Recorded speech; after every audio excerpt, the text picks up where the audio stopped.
episode of I Demand a Homestead.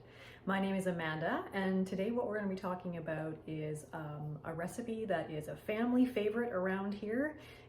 We usually call it hunter pot pie, or in this case it's going to be a rabbit pot pie. This you can really kind of use any kind of game animal that you have. So I do trap rabbits only in the wintertime.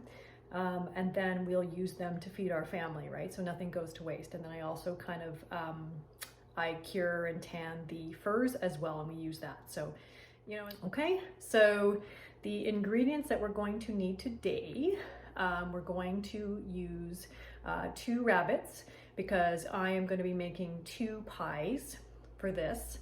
You're going to need some pastry crust, enough for a double crust. So that's going to be that. You're also going to need vegetables to go into this pie. Traditionally, what it would be something like winter vegetables like carrots, like parsnips, onions for sure, garlic, and then it's pretty much whatever else you have hanging around, right? So we've got some green beans that were still in our freezer. I'm gonna use some mushrooms as well. But it could be kind of whatever you have in your fridge, right? Which is kind of why this is a nice recipe. It uses up a lot of stuff if you've got little bits and things like that. Then you're going to need, for the kind of gravy, you'll need some flour. You'll also need some chicken stock. And then if you'd like, you can put in some wine. We're gonna be using white wine. And then as far as the spices go, you're going to need salt and pepper. And then I'm gonna probably also use thyme as well as oregano. Okay, so let's get started and make this super awesome recipe. Okay, so here are our 2 rabbits. I have cut them in half just to make things a little bit easier because I'm gonna be using my pressure cooker or my Instapot to cook these rabbits. You could also use a slow cooker. You could use a Dutch oven or a big pot, and then you'd need to cook these for about 4 hours on low. So now that I've got them cut in half, what I'm gonna do is I'm just gonna put some salt and pepper on them. Okay, pretty liberally.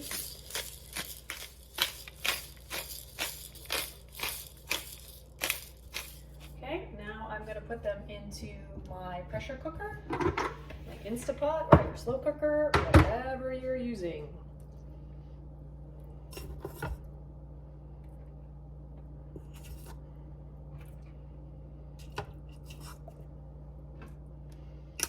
Okay, so then I'm gonna take 2 cubes of stock, chicken stock. You can kind of make the chicken stock beforehand, but this is my lazy way of doing this. And then 2 cups of water. All right, then what I'm gonna do is I'm gonna put the lid on my pressure cooker. Should probably turn it on first. Okay. So I'm gonna put the chicken/meat setting, and then I'm gonna time adjust it for an hour. Okay, so that will be enough to cook this and to soften up the meat so that way I can pull it off the bone and either dice it or shred it, depending on what you like to do. All right, we'll come back when that is ready. So while we are waiting for our rabbits to be cooked, I will start prepping the vegetables. Another kind of thing that I love using is my food processor because it just makes everything so much faster.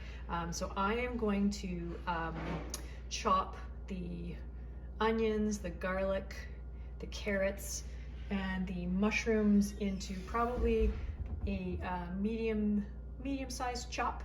And then we'll come on back.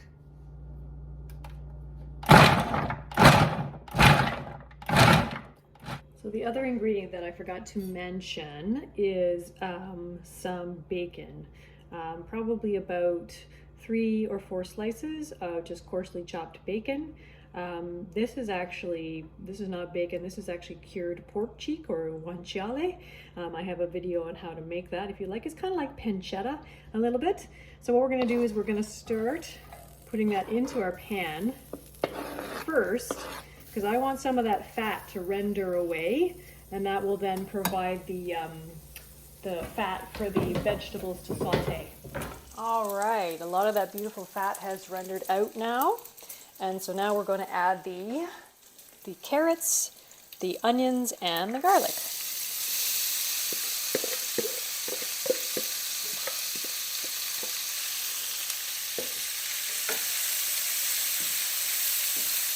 And I'm going to saute this over the loud steam for about 5 minutes again. Okay, so what we've done now is we've taken that beautiful shredded rabbit and we have mixed it in with our vegetables. I've added about a cup of wine, which we did before, and then I added 3 cups of the chicken broth, which was then cooking in the rabbit. And then I added about 1/4 cup of flour. So again, if you're doing half this recipe, you'll want half that. So you'll want 2 cups of liquid. So it could be a cup of wine and a cup of stock. And then about 1/8 cup of flour. All right. So, and then what you do is you kind of cook it on medium until that flour will actually cause the liquid to thicken up into a gravy, which it is doing, which is lovely. All right, I'm now going to put the filling in for our rabbit pie.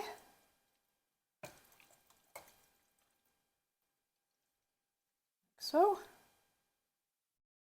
all right, and then I'm going to roll up that top crust that we made and roll it on top, just like that. And then I'm just going to press the edges. You could wet them if you wanted to. I've never found I need to do that, but just kind of go around and press the edges so that your pie crust is going to make a nice seal.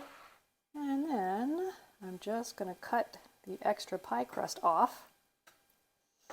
Okay, and then at that point, you just pinch the edges, and that kind of again helps seal it, and then it looks pretty. Okay, last thing we're going to do before we put this in the oven is we're going to cut a few slits in the top, and that's important to let out steam.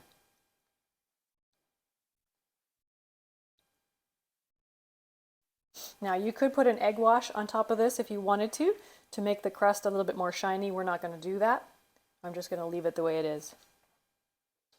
So now we're going to put that into an oven which is preheated at 350, and we'll bake it for half an hour. So we'll come back when it's all ready. So our beautiful pies are finished. Here's our kind of regular pie shell. And then I did the second one in a cast iron skillet because that's what I had.